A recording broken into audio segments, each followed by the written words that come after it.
Boa noite a todos. O Sindicato de Jornalistas agradece a presença de todos e damos início à roda de conversa Ética em Tempo de Precarização do Mercado de Trabalho nas Assessorias de Comunicação.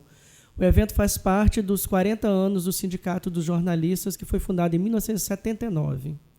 Para compor a mesa, eu convido a presidente da Comissão Nacional de Ética da FENAGE, a companheira jornalista Cardé Mourão.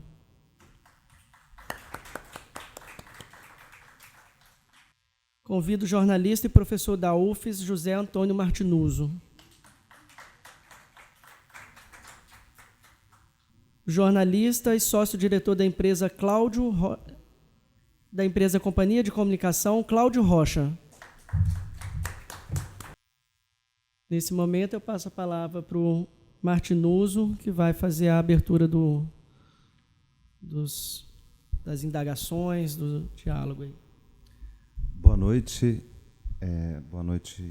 à mesa, boa noite aos convidados, boa noite a todo mundo que está aqui, a quem nos assiste daqui a pouco. Eu queria agradecer ao sindicato a oportunidade, né, e inicialmente falar que talvez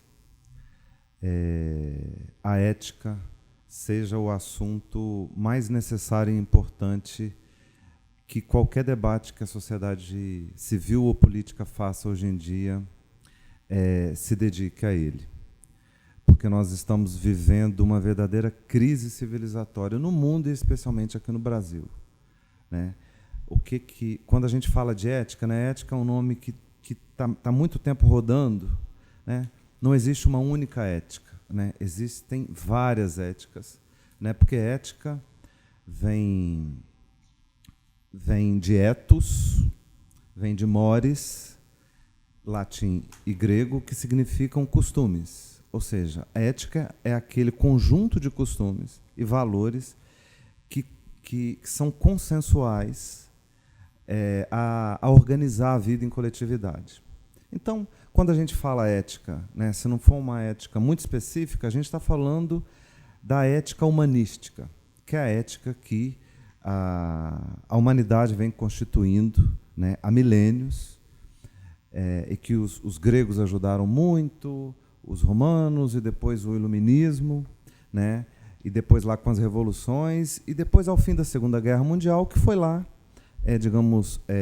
concentrado, condensado na Declaração Universal dos Direitos Humanos, que acabou de fazer 70 anos em dezembro passado, né? Aquilo lá foi depois do horror da Primeira e da Segunda Guerra Mundiais, uma tentativa de assegurar para a história um mínimo de garantias para que os animais, que são capazes de pensar, de querer e de julgar, segundo Hannah Arendt, né, que somos nós, para que a gente tenha, como herança dos milênios de história da humanidade, o que significa ser humano.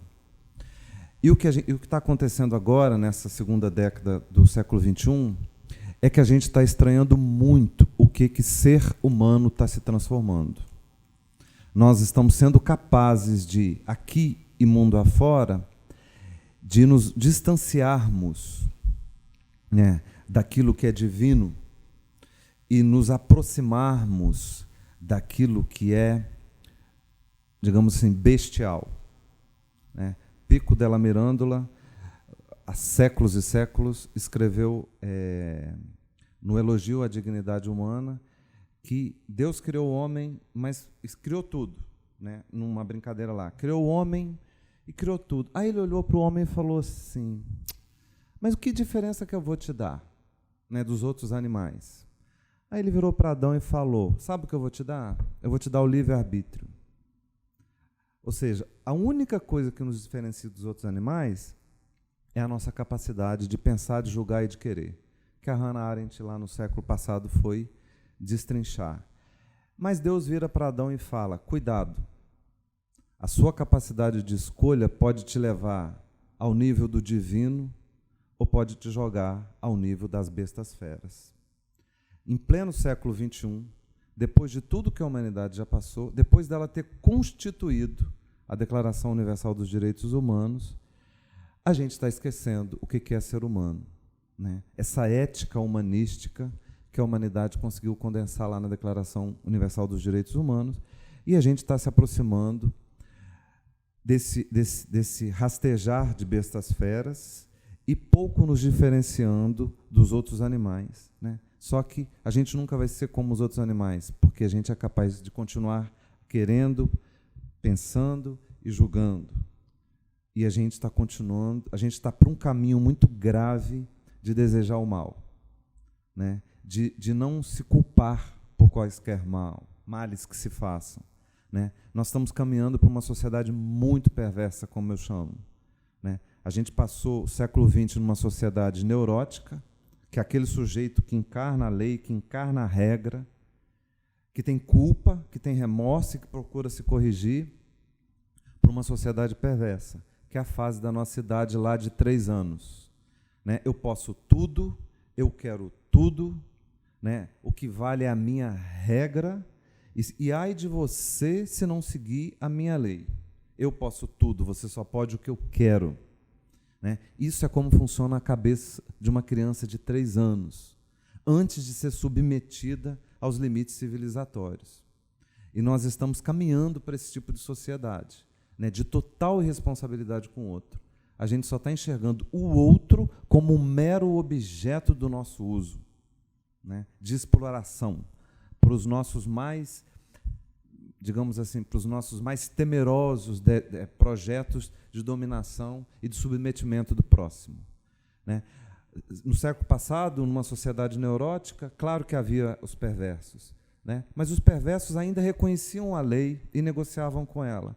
Os de hoje, né, os jovens estão crescendo muito numa realidade sem limite, os perversos estão perdendo a vergonha de se declararem perversos, né? Batem até no peito e dizem: eu sou assim mesmo, né? Suportem-me, aturem-me.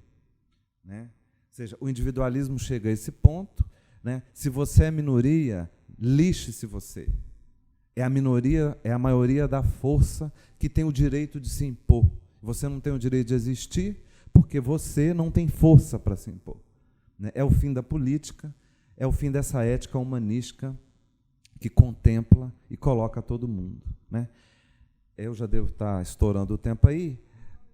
Do meu ponto de vista, eu acho que toda e qualquer ética particular, como é a ética do jornalismo, que norteia tanto a atividade em redações quanto a atividade em assessoria de imprensa, né?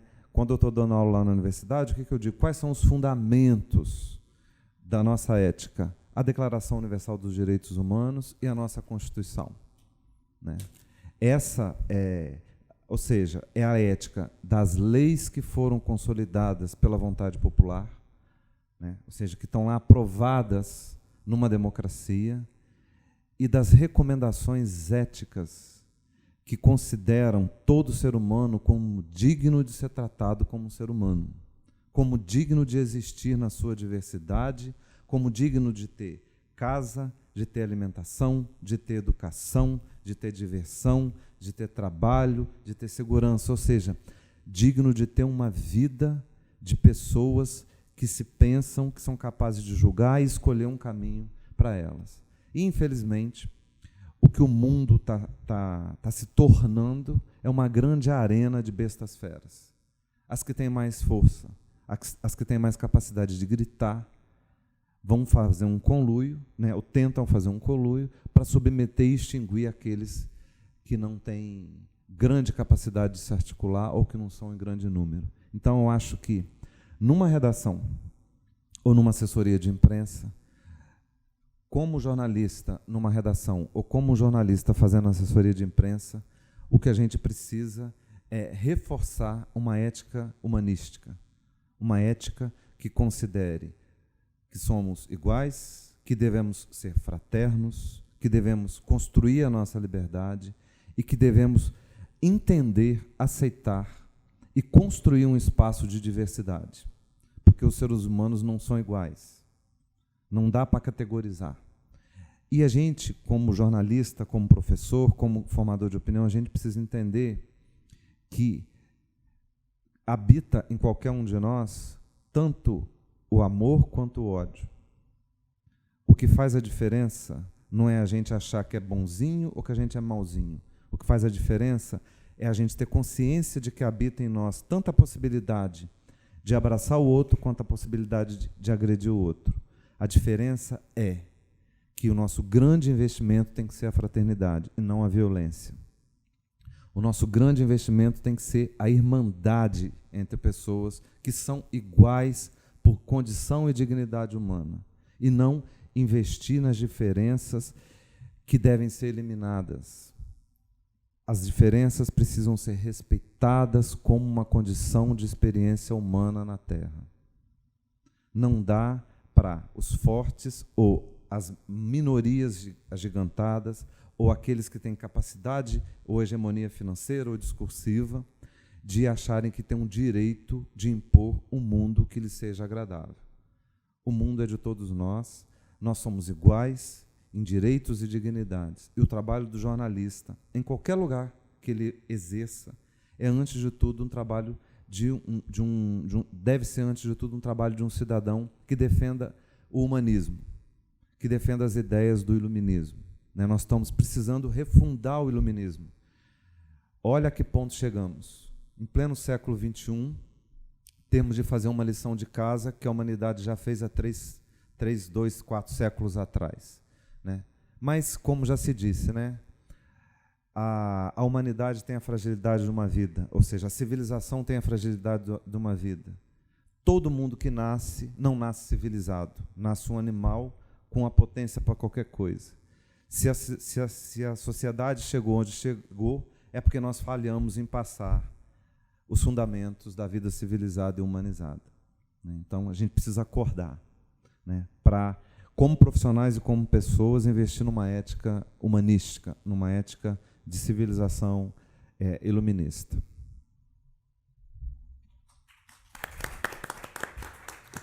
Muito obrigado, professor Martinoso. Passo a palavra agora para o jornalista e empresário, Cláudio Rocha. Boa noite a vocês todos. Há muito tempo que eu não vejo a maioria aqui. O Martinoso, depois disso tudo, é maravilhoso, essa exposição sobre ética maravilhosa. Eu vou fazer um foco um pouco diferente. Eu vou falar um pouco com vocês mais sobre a questão das assessorias e daquilo do comportamento que a gente espera dentro da assessoria. Uma questão um pouco mais prática. Mas eu acho que a gente precisa começar por algo que precisa ser uma discussão. Um projeto que talvez não tenha que ser um projeto discutido de forma universal. Não dá, nós não podemos mais pensar o emprego e o trabalho como antes, mas também não podemos deixar de pensar que vamos pensar no caso brasileiro. Nós temos 50 milhões de pessoas à margem do trabalho formal. Se você contar com desempregados e pessoas que vivem de pequenos serviços baratos, você tem aí 50 milhões de pessoas que estão à margem. Essas pessoas não voltarão, nem crescendo 40% ao mês o PIB, você vai reocupar essas pessoas ou reocupá-las, ou, aliás, vai fornecer a essas pessoas trabalho formal. Isso não vai acontecer. E não adianta, se a gente não discutir um processo de compensação para isso tudo, nós teremos uma grande encrenca pela frente. E essa ela é uma encrenca dos jornalistas, ela é uma encrenca do mundo, ela é uma encrenca de todo o mundo do trabalho. Nós não teremos como reempregar essas pessoas. E o que fazer num país, por exemplo, que você tem 25% da população, isso da população geral, mas aí cerca de 40% da população economicamente ativa à margem do trabalho.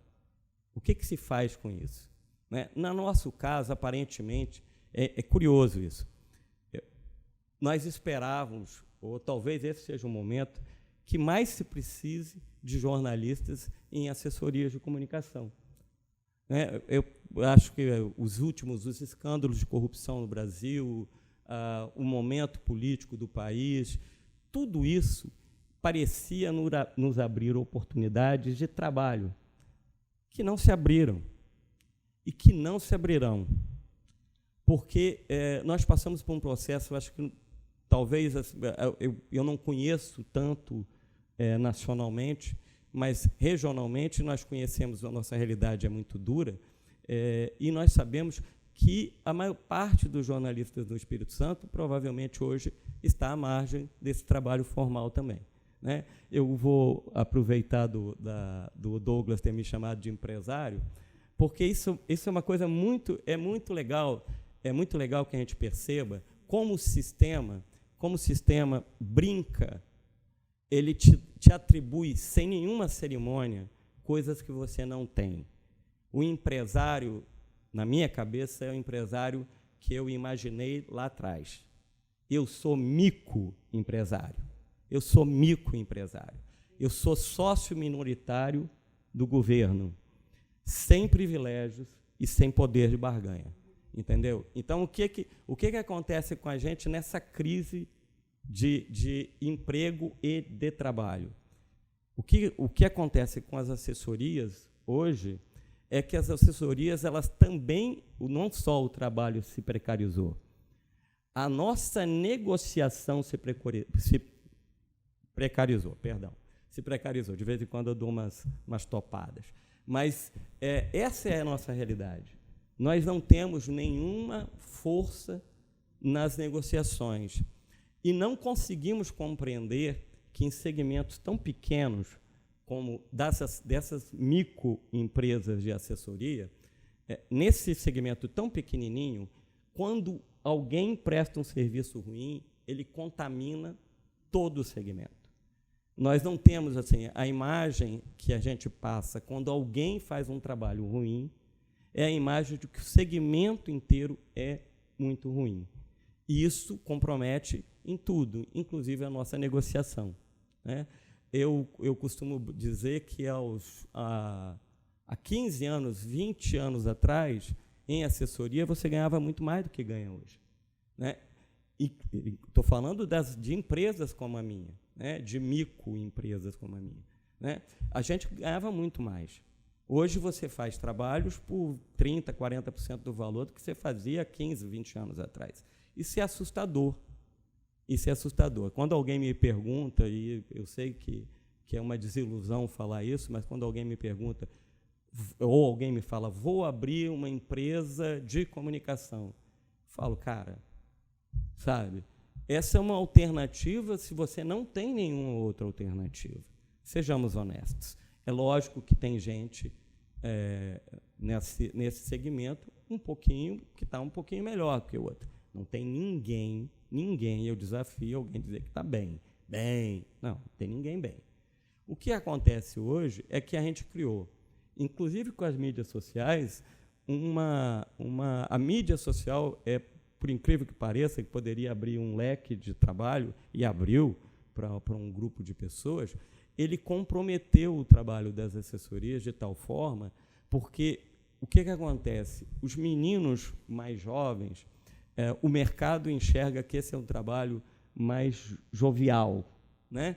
Ele é um trabalho que tem que ser feito por gente que consegue dominar ferramentas tecnológicas que eles acham que pessoas que estão lá, como pessoas que passaram um pouco dos 50, como eu, que não vão conseguir dominar.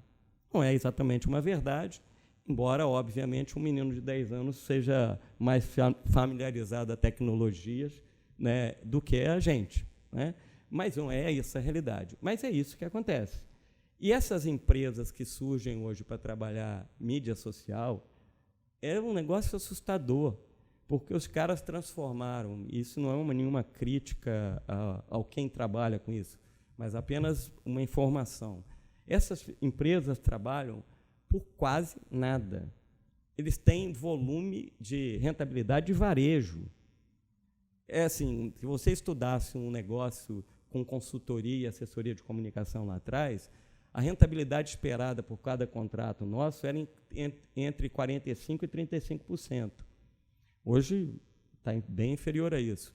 Mas a rentabilidade do varejo, por exemplo, eu trabalhei numa empresa de chocolate que a rentabilidade era de 8%. Isso é rentabilidade nem de indústria, é rentabilidade de varejo. Né? Um supermercado tem aí uma rentabilidade em torno de 3%, 5%, 6%. As pessoas ficam muito impressionadas com aquele. Dá dinheiro para caramba, por causa do volume. Né? Mas a rentabilidade de um supermercado estimada é essa. Então, o cara ganha lá 6% sobre um produto que ele vende. No final das contas, na média, dá mais ou menos isso. Então, assim, se você pensar que um cara que trabalha com mídia social deve estar com rentabilidade de varejo, porque tem conta, meu amigo, que eu não vou falar valor aqui não, porque é sacanagem, e para não induzir ninguém a esses valores, mas são muitíssimos, muitíssimos baixos. Então, assim, é um trabalho, por exemplo, que as assessorias que são um pouco maiores preferem contratar do que fazer em casa, né? Porque requer a contratação de muita gente, contratar como terceiro, né? Porque você empregar pessoas para fazer esse trabalho é uma loucura. Quem é desse tamanho não sobrevive. Né? Eu estou estourando tempo? Não, né? E aí, nessa coisa da gente entender que devíamos ser importantes nesse processo e que as pessoas deviam contratar o profissional de comunicação, especialmente em momentos mais críticos, nós precisamos também entender, e aí a questão é uma questão que envolve o teu comportamento como ser humano, a tua moral e a tua ética, a tua visão coletiva do que significa aquilo. Era um momento fantástico para a gente, especialmente agora, porque é hora de você sentar com o teu assessorado e dizer para ele, não dá mais para ser como você era antes. Ou você quer partir você quer ter uma nova reputação, você quer ter a reputação do empresário do passado, ou você quer, no caso das assessorias públicas, ou você quer ter a reputação que o político em geral tem. Né? Então, era uma hora fantástica para a gente trabalhar. E é uma hora que, na verdade, não porque o mundo mudou para esses caras, não é nada disso. O mundo não muda para quem é um grande empresário ou alguém que detém uma grande organização na mão, dessa forma como ele pode mudar para a gente. Ele precisa ser convencido de que aquela mudança é boa para o negócio dele. Não tenha nenhuma dúvida disso. Né? E nós precisamos trabalhar. Né? Essa crise de emprego e de trabalho nos coloca numa situação muito mais complicada nessa relação com quem contrata o nosso serviço. Né? E aí, que ninguém entenda que eu defendo aqui que as pessoas façam concessões. Eu acho que não devem fazer. Né? Eu não fiz concessões e pago um preço muito alto por isso. Mas é preciso entender isso. Né? Não fazer concessões, né? E acho que ninguém devia fazer, você paga preço, e paga um preço alto. Mas, no momento que você tem, por exemplo, movimentos no mundo inteiro, nós temos um retrocesso civilizatório impressionante, como o professor Martinuzzo falou, mas nós temos também um movimento de reação mundial que também é impressionante. Né? Nós estamos vendo coisas que a gente não esperava. O dodóizinho do neoliberalismo da América do Sul, numa crise absolutamente profunda, né? As pessoas na rua e as pessoas que dominam esse sistema se sentindo absolutamente pressionadas, né? Incapazes de conter esse movimento. E o cara começou a fazer concessões, e ainda assim a população continua na rua, porque a população entendeu o que, infelizmente, a população brasileira ainda não entendeu, que na rua, meu amigo, você pressiona os caras, entendeu? Política, se faz política, a gente precisa aprender a fazer política. Infelizmente, não é muito da nossa cultura. Né? O brasileiro não vai muito, não protesta muito, e isso, infelizmente, compromete, inclusive, todas essas relações. Né? É preciso que as pessoas entendam isso.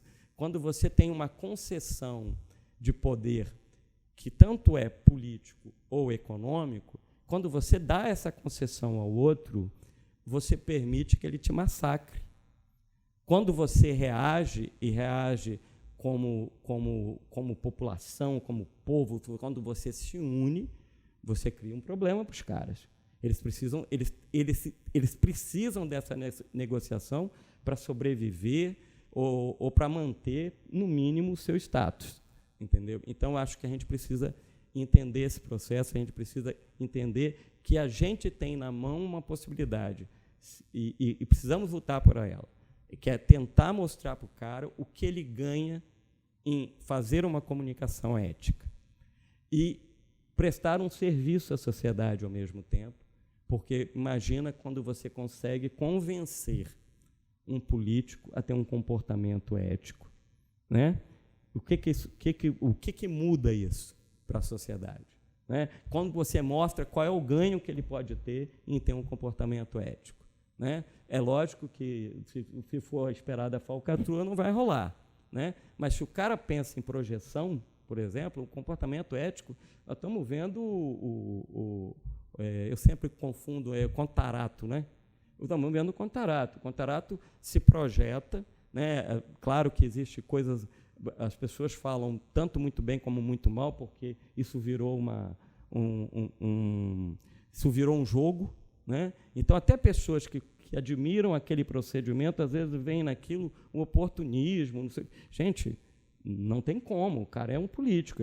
Se ele faz alguma coisa e é bom para a sociedade, nós vamos apoiar o cara até que isso não seja mais tão bom. Não, quando você perceba que ali o cara está saindo, se desviando ou tentando ganhar alguma coisa que não seja lícita pelo aquele caminho. Mas é um momento muito interessante para a gente, porque se cada pessoa dessa que você convence, cada empresa dessa que você convence a ter um comportamento ético diante do consumidor, diante do eleitor, você está mudando a situação, pelo menos aquela situação ali, a situação daquele grupo que consome, aquele grupo que vota. Então, ela é muito importante. Agora, eu acho que o nosso grande problema, e eu quero encerrar com isso, é que, em função do momento civilizatório que o Martinuzzo diz, e em função de todas as conquistas absurdas que foram feitas nos últimos anos, com mentiras, com um trabalho assustador de manipulação, né, com as chamadas fake news, e com as conquistas que essas pessoas tiveram com esse tipo de produção, é difícil você tanto mostrar para alguém um executivo de uma grande empresa, para alguém que chefia uma organização, ou algum tipo de instituição qualquer, ou alguém que é político, que ele tenha a ganhar com um comportamento ético. Isso é um grande complicador para a gente. Bom, gente, aí depois a gente bate o papo. Obrigado, Cláudio. Passo a palavra agora para Cardé Mourão, que é a nossa presidente nacional da Comissão Nacional de Ética da FENAGE. Eu não sou professora. Eu sempre falo isso na hora que eu vou em algum bate-papo, inclusive com os estudantes. Eu digo, eu não sou professora, então vocês vão perdoar aí. Né? É bom a gente ouvir professores, jornalistas, né? Colegas nossos que trilharam o caminho de ensinar para outros jornalistas, né? Na verdade, passar histórias, conhecimentos, né, para outros jornalistas. Eu sou ex-diretora da FENAGE, eu fiquei na FENAGE 18 anos. E voltar à FENAGE depois de 9 anos afastada, né, eu sou ex-presidente do Sindicato de Jornalistas da Bahia, que muito me honrou, e depois de 9 anos eu voltei ao movimento sindical dos jornalistas, diante dessa conjuntura que está aí, né, que você tão bem explicou, de ver que as pessoas estão tendo um comportamento, como eu estava falando antes, não é de barbárie, mas sem nenhum escrúpulo, não só na vida pessoal, na vida individual, como também na vida profissional. E quando a gente resolveu voltar ao movimento, eu e um companheiro, Moacir, que hoje é o presidente do Sindicato de Jornalistas, eu acho, e me convidaram para ir para a Comissão de Ética, eu abracei com toda vontade, porque não tem melhor coroamento do que você ser reconhecido como profissional ético e que possa ser, como fui, a mais votada do Brasil e carregar com você uma história de pagar muito preço. que você falou aí de pagar preço, meu amigo, está falando com a pessoa certa. Eu já desisti de emprego, de melhores empregos. Também já fui mandada embora várias vezes. Peguei a bolsa também e disse, tchau, até logo, estou indo embora. Mas a vida e o cotidiano não nos dá, muitas vezes, a opção de fazer isso todas as vezes, né? Hoje, eu e Suzana fizemos um rolezinho aí na cidade, e uma das coisas que a moça da loja fez assim, escolha uma frase. Aí tinha assim, bravura, às vezes, é gentileza. E eu disse, Suzana, eu quero isso. Eu já falei, você é muito brava, você é brava, mas eu tenho certeza que ninguém vai me confundir com pessoas ou que se dobram, ou que se vendem, ou que se façam doação. Porque o que a gente vê na profissão da gente são pessoas que se doam sem menor escrúpulo, sem nenhuma defesa da profissão, que não querem saber de sindicato, que maltratam as lideranças, né, dos sindicatos e que não entendem que a gente vive dentro de regras, tanto na sociedade como na profissão, né? Eu fiz um roteiro aqui, pegando coisas como eu falo, inclusive, com os estudantes. Eu tive e tenho o prazer de ter tido uma escolha, né? Como militante, eu escolhi trabalhar para os trabalhadores. Enquanto tiver espaço e trabalhador e sindicato que queira me contratar, eu estou indo. Mas eu também já abri mão de alguns lugares, mesmo sindicato de trabalhadores, que eu acho que, quando a pessoa assume que é patrão em qualquer lugar. Eu não acredito. Esse recorte, que eu falei até para Douglas, que a Comissão de Ética fez, o tema, né, da precarização do mercado de trabalho nas assessorias de comunicação, é um recorte dentro da nossa profissão. Então, eu vou falar algumas coisas antes da nossa profissão para chegar até o recorte. Vou tentar ser rápida, né, e sucinta. Né? Para mim, foi um privilégio ser convidada, como eu falei antes, para estar na mesa na roda de conversa. Né? Me assusta quando as pessoas dizem assim, palestrante. Eu falei, não, eu não sou palestrante, não sou professora. Eu vou falar a experiência desse tempo que eu tenho como jornalista e como sindicalista. Né? Eu fiz 60 anos recentemente. Eu não quis lhe contar naquela hora, mas eu pulei a fogueira da reforma sindical, da reforma da Previdência. Eu tinha medo de abrir o site do Ministério da Previdência. Será que eu tenho direito ou não tenho direito? O cara botou a gente para um corredor. Disse assim, poxa, eu trabalhei tanto, eu estudei tanto, chega na hora da aposentadoria, ainda vou ter que trabalhar mais anos. E eu passei assim, raspando. Mas eu nunca fui tão feliz com 60 anos. Nunca fui tão feliz na minha vida. Eu falei, toma, Bolsonaro. Passei raspando, mas passei. Então, eu estou mais calma diante de uma situação de precarização do mercado de trabalho. E, queira ou não, eu vou ter um dinheiro certinho lá. Mas outras pessoas e outros colegas não vão ter essa oportunidade e ainda vão ter que trabalhar mais e vão ganhar menos do que isso. Então, o mercado e a nossa profissão vivem nos assustando o tempo inteiro. Não vai melhorar, não. Nem pense que vai melhorar. Eu aviso assim, segure o cinto aí que o piloto sumiu. Porque a situação da nossa profissão é, sim, levada a uma precarização determinada não só pelo mercado de trabalho, mas por valores que as pessoas não costumam cultuar. Né? Eu acredito que a ética, ela não é... nenhuma profissão tem uma ética abstrata. Não, está ali, quem quiser seguir, segue. Não funciona dessa forma. Para mim, a ética, ela é e deve ser prática, diária, cotidiana. Cotidiana. Eu estava ouvindo você falar, assim, eu falei, poxa, o cara é filósofo. O cara falou cada coisa assim. E como é isso que ele falou na prática? Né? É respeitar o próximo. É acreditar que você não pode, né, querer substituir o outro ganhando menos na mesma sala. É não permitir que as pessoas, que Douglas e Kardec, façam o mesmo serviço e ele ganhe mais do que eu. E aí, quando você vai para o ponto do lápis falar isso, o Thelmo colocou uma questão ali. Quando é mulher, é pior. Quando é a gente que vai reclamar, é pior. Né? Então, não basta só o sindicato e as pessoas falarem disso. É preciso que a ética seja uma coisa cotidiana. E é muito difícil quando a gente traz isso para o mundo real, né? Porque a ética é marcada pelas condições que nos cercam, né? A cultura que nos cerca, o ambiente que nós vivemos. Né? É um resultado, como ele colocou, de valores cultivados. Se o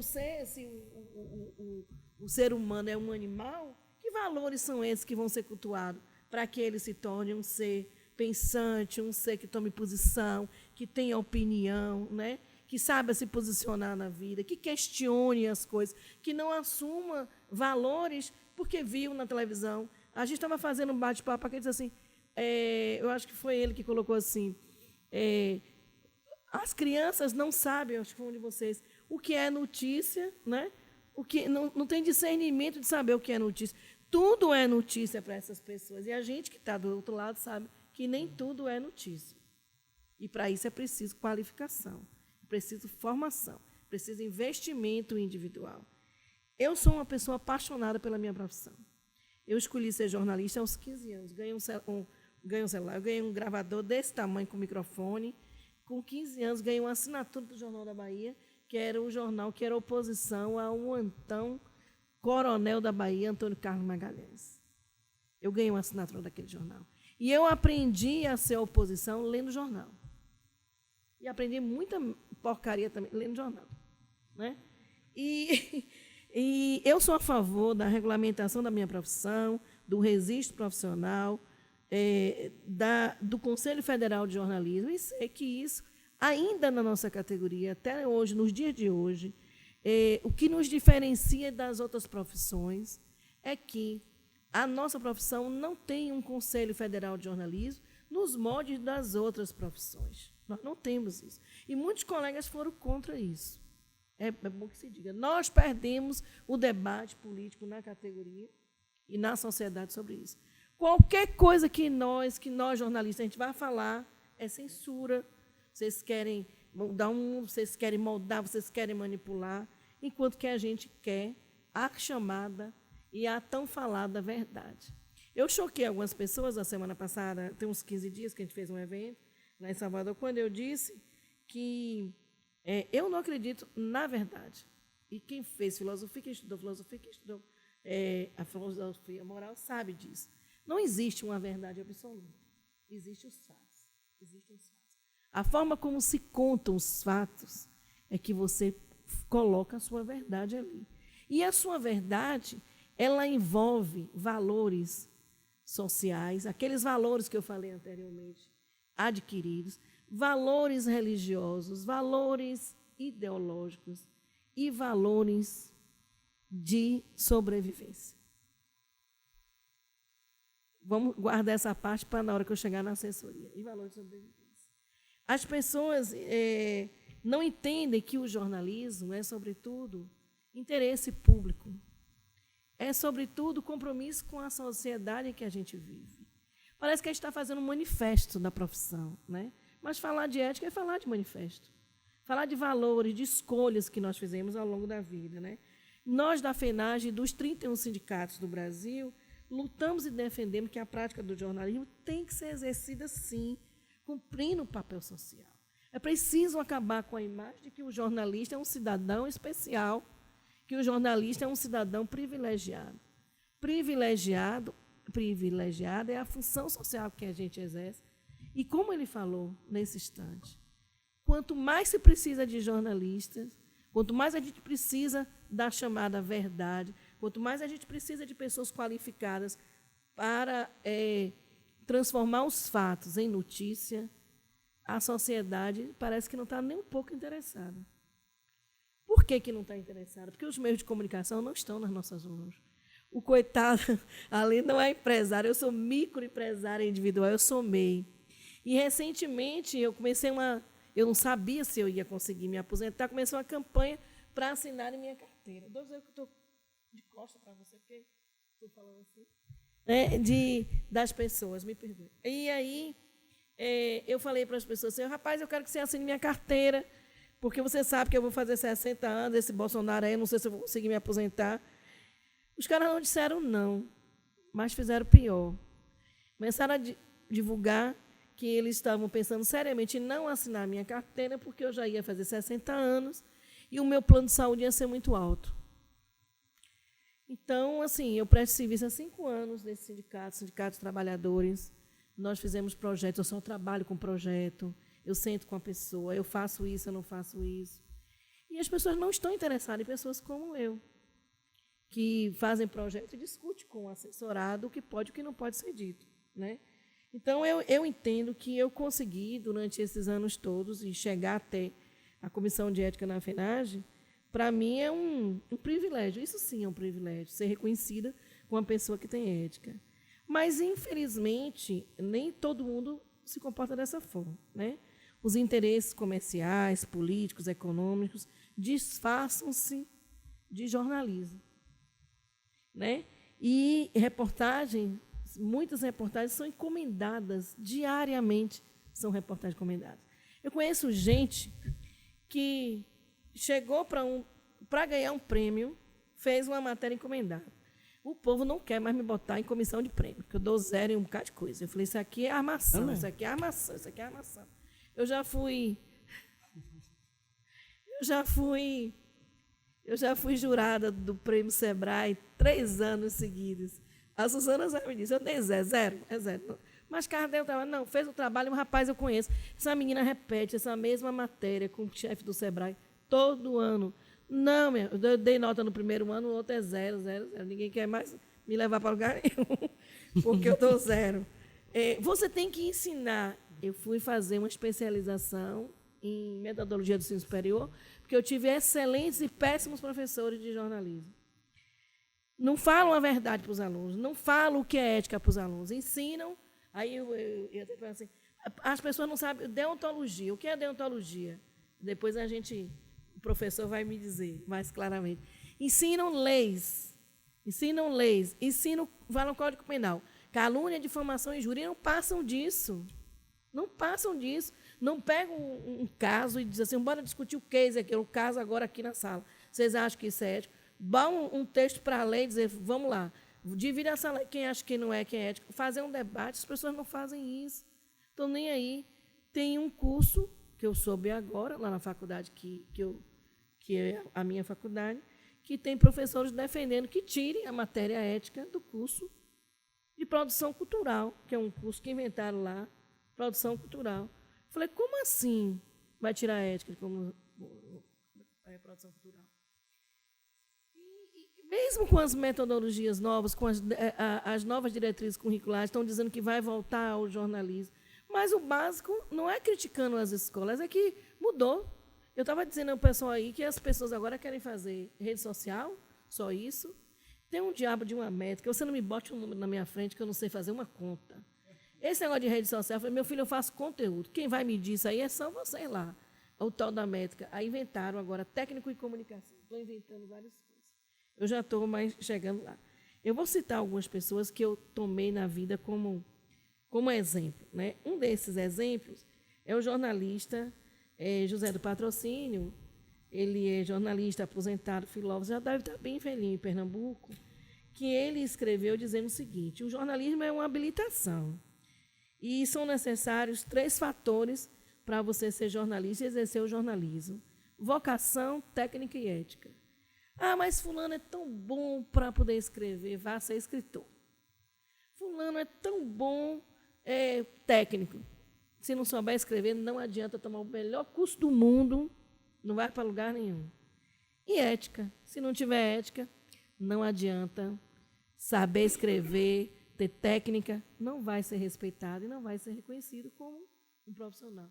Ele pode servir para as pessoas que pensam igual a ele, mas, para o geral, para nós, ele não vai servir. O outro é o professor Nilson Lage, que ele fala muito disso. O jornalismo mudou e o jornalista também mudou, né? Se antes uma pessoa com bom discernimento, os jornalistas antigos, que a gente tem tanto respeito, os provisionados, que na Bahia tem muito provisionado ainda, que deixaram de ser provisionados, né? A idade chegando, 30, 40 anos, que tem na veia do jornalismo, são pessoas que foram diretoras de sindicatos, que a gente tem o maior carinho, né? São pessoas que não tiveram a oportunidade que nós, dessa geração que estamos aqui, tivemos, que foi ir para a faculdade, de investir numa qualificação, em uma formação profissional, né? E com o advento, né, de tudo isso, nós chegamos à imagem de pessoas que querem tudo isso sem fazer nenhum esforço. Querem tudo isso. É preciso que o jornalista entenda por que nossa profissão é tão cobiçada. Por que as pessoas querem ser jornalistas? precário, como fizeram aí do STF, sem passar por nenhuma fase que nós que estamos aqui passamos. Porque essa profissão ela tem um glamour falso. Essa profissão é uma escada para as pessoas que querem se dar bem em qualquer profissão. Ele podia ser jornalista, podia ser outro. O caminho mais fácil que ele achou foi entrar na nossa profissão. Né? São pessoas que querem ter e obter prestígios pessoais e vantagens pessoais, fazendo tráfico de influência, vendendo espaços. Né? Compramos equipamentos de última geração para produzir fake news, uma porrada de robô, um monte de coisa. Né? E nós chegamos aqui, nós chegamos à ideia de que, ele já falou, mas ética tem a ver com direitos humanos, com a forma de tratar o outro, de você passar uma notícia com respeito a quem vai ler, de checar as informações. Né? E aí, quando chega na hora da assessoria de comunicação, no nosso recorte, a gente vê que, além de ter todo um preconceito em relação à nossa função, de que nós não somos jornalistas, ou somos jornalistas de segunda categoria, né? De segunda categoria, nós temos ainda a obrigação de fazer tudo o que nós fazemos na profissão dentro de uma assessoria. E convencer o outro, como ele colocou, né? que as péssimas condições, eu listei aqui algumas coisas. Né? Todos nós somos frutos das condições que nos cercam. Lembra que eu falei isso no começo? Então, eu tive o privilégio, como eu falei antes, de trabalhar para os trabalhadores.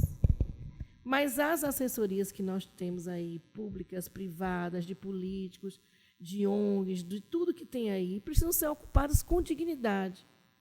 Fernanda, na entrevista que ela fez para aqui, ela me perguntou assim, Kardec, eu falei assim, olha, a assessoria está sendo exercida por jornalistas com dignidade. Eu tenho 38 anos de formada, eu só trabalhei 3 meses de uma televisão. Nesses 38, eu sempre fui assessora de comunicação. E eu briguei na FENAGE, não sei se a Suzana lembra disso, eu briguei na FENAGE na época, que eu e Fábio éramos diretores da FENAGE, no segundo manual de assessoria, eu lutei no Conselho de Representantes para não se falar assessoria de imprensa. Lembra, Suzana? Nós somos assessores de comunicação. Nós investimos numa formação que tem que entender de marketing, publicidade, edição, de imagem, de design, porque é um assessor que tem que mostrar o projeto para o assessorado, é um assessor que vai lidar com os outros trabalhadores, o fotógrafo que você contrata, o design que vai fazer a sua marca. Nós nos qualificamos para isso. Nós não somos meros meninas nem meninos de recado do assessorado. O assessor não foi contratado para fazer mágica. Eu não acredito em picareta que dorme bonzinho e acorda picareta, como eu não acredito em picareta que dorme e acorda ao contrário. Não acredito em nada disso. Eu acredito em pessoas que assumem o que são. E elas demonstram isso no dia a dia, o que são. Se engana quem quiser. Eu não toparia trabalhar com um cara dessa tropa que está aí, pelo amor de Deus. Eu me sentiria envergonhada de trabalhar com essas pessoas. Né? O que nós podemos esperar dessa ética, desse mercado de trabalho das assessorias precarizadas e de uma profissão também precarizada? Né? Diante de um quadro, eu botei aqui, longas jornadas, estresse crônico, condições insalubres de trabalho, né? Fatores que não são só de jornalistas. Todos os trabalhadores passam estresse, mas parece que o nosso é pior. Precariedade das condições de trabalho. Né? Hoje as redações estão enxutas e tem um bocado de assessoria. As pessoas não querem ir para a rua, o jornal não quer mandar um repórter. Né? Agora, com esse negócio de internet e televisão, o repórter de esporte fica na frente da televisão, não vai nem no estádio. Isso acontece em vários locais, porque o jornal não dá condições para ele ir lá. E aí o cara manda, né, um release para a pessoa, ele vai comer o gargá de quem? Do release. Não estão nem aí. Do mesmo jeito que falam mal da gente em assessoria, a gente também diz assim, por que você não foi apurar? Eu só mandei a notícia, você vai lá apurar. Eu contei para Douglas que se alguém me perguntar, se algum dia, se eu fui, alguma vez, infringir o código de ética ou fui antiética, eu vou dizer não, mas eu acho que tem um artigo ali que fala que você tem que zelar pelo ambiente de trabalho. E muitas vezes eu não zelei. Eu estava contando para ele, isso é um caso, né, outro caso, que um repórter de televisão chegou num evento que eu estava fazendo no dia do farmacêutico para os jornalistas, um coffee break bonito, tudo bacana lá, eu fiz uma pastinha, botei. Foi na época dos genéricos, né, e eu trabalhava no Conselho Regional de Farmácia da Bahia, botei a pastinha bonitinha, eu sou muito detalhista, tudo.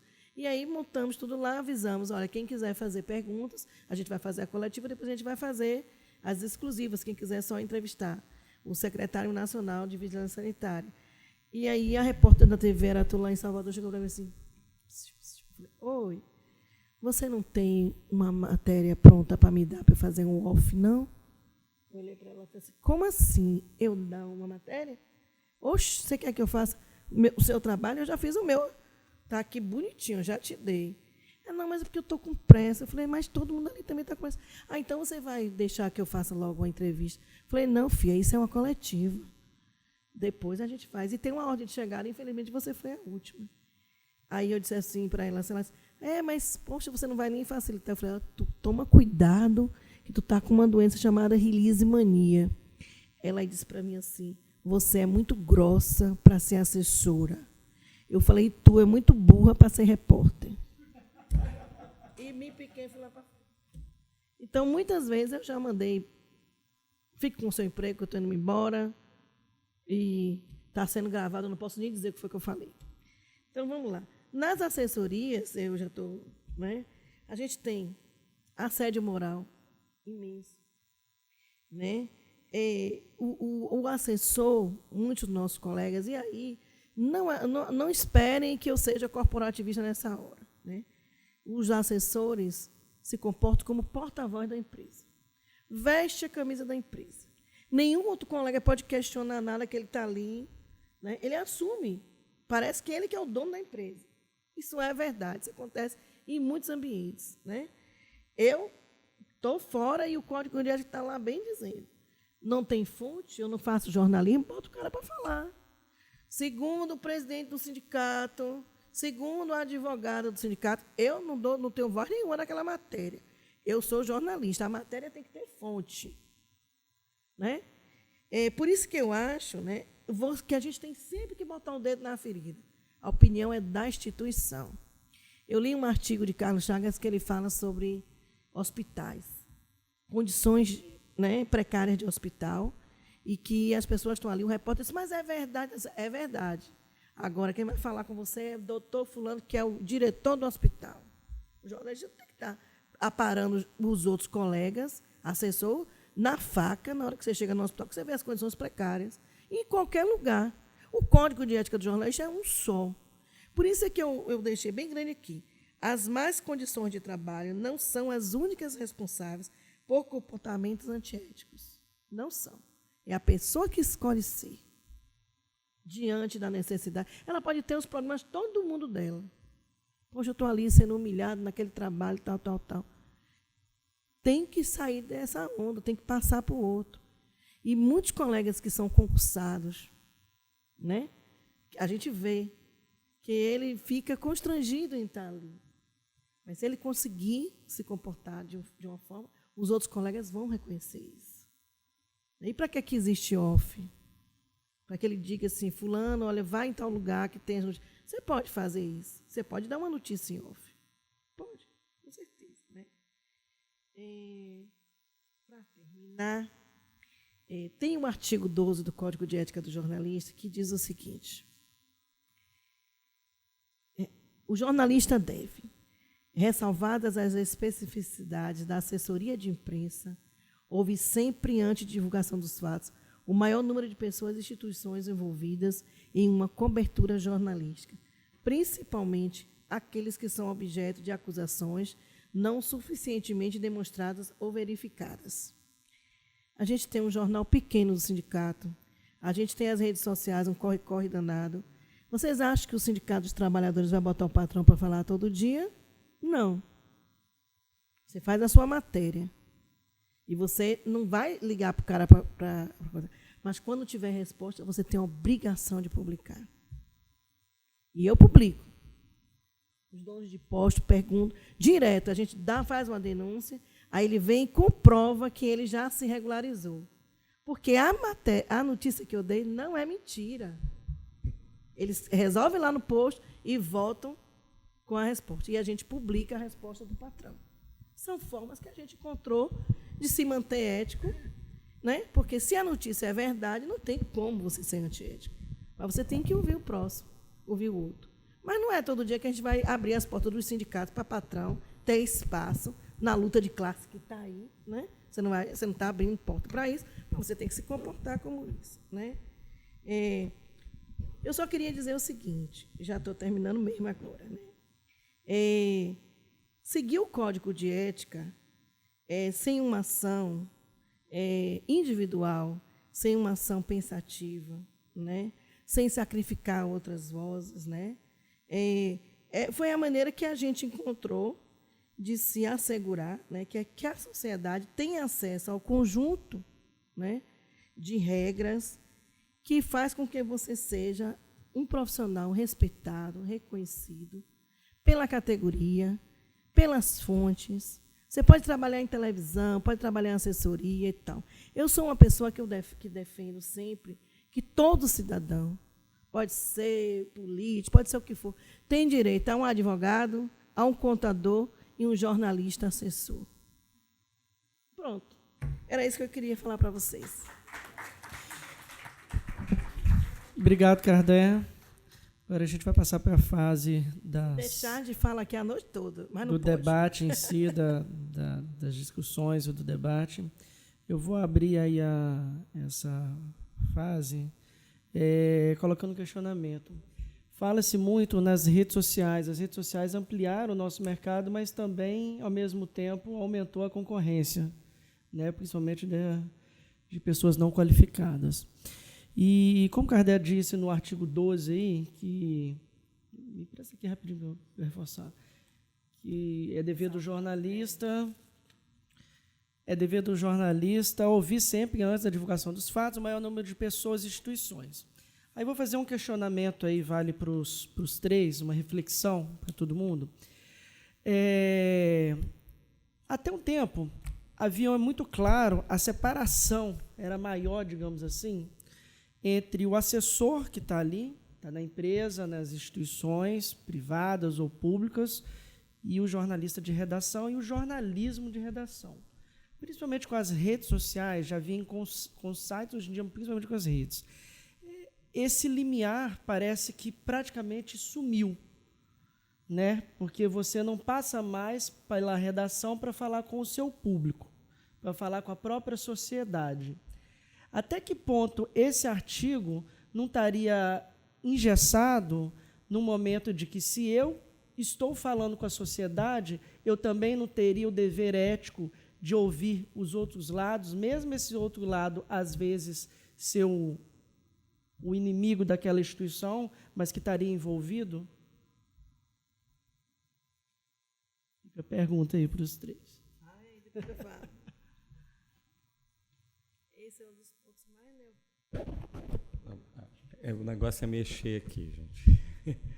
Olha só, eu confesso para você que eu não tenho uma resposta pronta para isso, não. Eu não sei te dizer, eu não sei se eu tenho uma posição muito clara sobre isso, porque, vamos botar, por exemplo, eu assessoro um conselho, e esse conselho, quando ele se posiciona, por exemplo, ele faz uma nota sobre uma coisa que envolve a categoria, e que, por exemplo, responde a algo que saiu no jornal, qualquer coisa, ele, de alguma forma, ele cria um diálogo, né? Normalmente, ele não sai sem ser provocado, né? Então, eu não sei, eu confesso para você que não sei, eu não sei como fazer isso. Pessoalmente, Eu acho que não. Eu acho, por exemplo, quando uma categoria se coloca, a não ser que, na colocação da categoria, tem uma acusação pesada contra alguma outra, por exemplo, é comum que um conselho se posicione, por exemplo, o conselho que eu assessoro, que a minha empresa assessora, é o Conselho de Medicina. Quando ela se posiciona, por exemplo, quanto a alguma situação grave num hospital, e ela se coloca, naquele mesmo momento, normalmente a imprensa já te procurou, a notícia já saiu, o governo já se explicou, então é uma posição do conselho sobre aquilo. Agora, obviamente, se o conselho faz uma acusação grave contra a figura do secretário, contra a figura do governador, eu acho que é a questão do meio. Eu acho que o meio apropriado não é a mídia social. Eu acho que nós estamos errando no canal. O canal existe, ele será utilizado, mas acho que a gente está errando no canal. Aquele ali não me parece o canal apropriado, embora venha sendo usado em larga escala e o tempo todo, mas eu não acho que é o canal apropriado. Porque é um canal difícil de você ter. Um site você consegue dar essa amplitude. Aquele canal, ele é um canal de mensagens muito curtas, apesar de eventualmente as pessoas publicarem textos muito longos, mas não é uma coisa peculiar do canal. Acho que a gente, como profissional, também tem que entender a peculiaridade de cada canal. E eu não sei se eu consegui te responder. É difícil.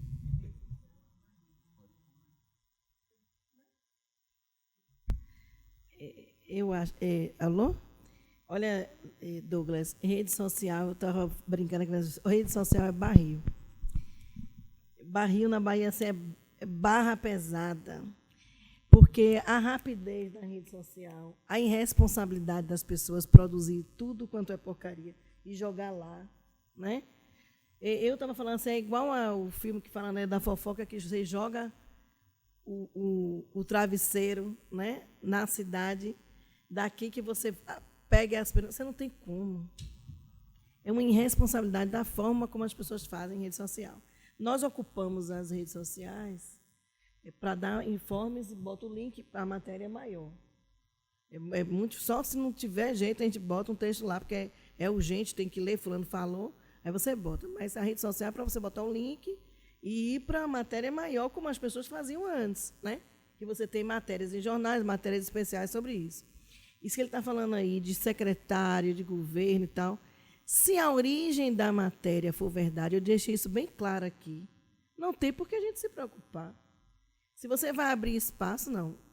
Se o senhor acha que não é isso, eu não vou abrir espaço de um jornal de sindicato que eu trabalho para o patrão esculhambar com o trabalhador que deu a notícia. Né?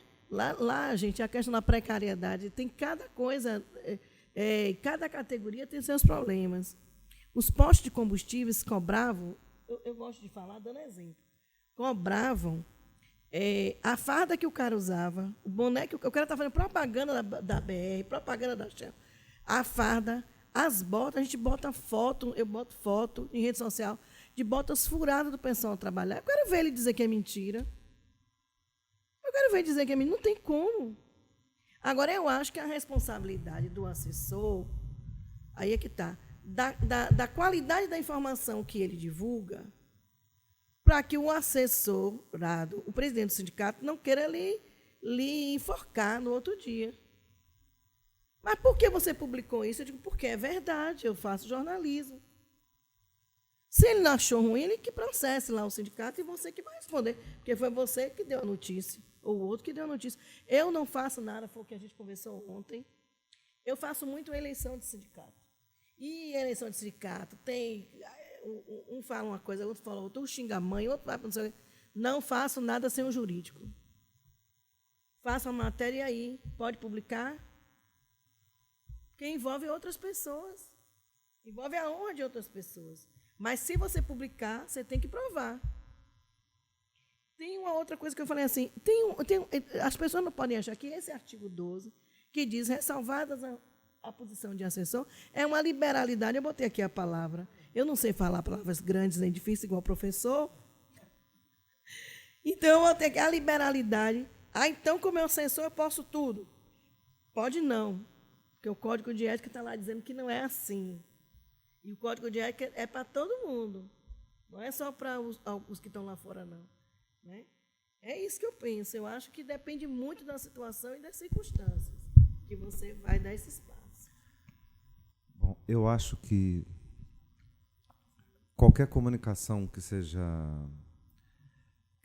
relevante e que tenha implicações sociais, ou seja, qualquer comunicação em qualquer meio, numa entrevista, num jornal, ou numa rede social, institucional, ou um perfil particular, qualquer informação, qualquer comunicação que implique a vida de um outro sequer, não precisa ser uma coletividade, ela tem que ter um fundamento básico, que é a verdade dos fatos. Né? Uma página de um assessorado, ele funciona como um grande painel do que a gente fazia antigamente, como os comunicados ou como as notas oficiais, não é isso?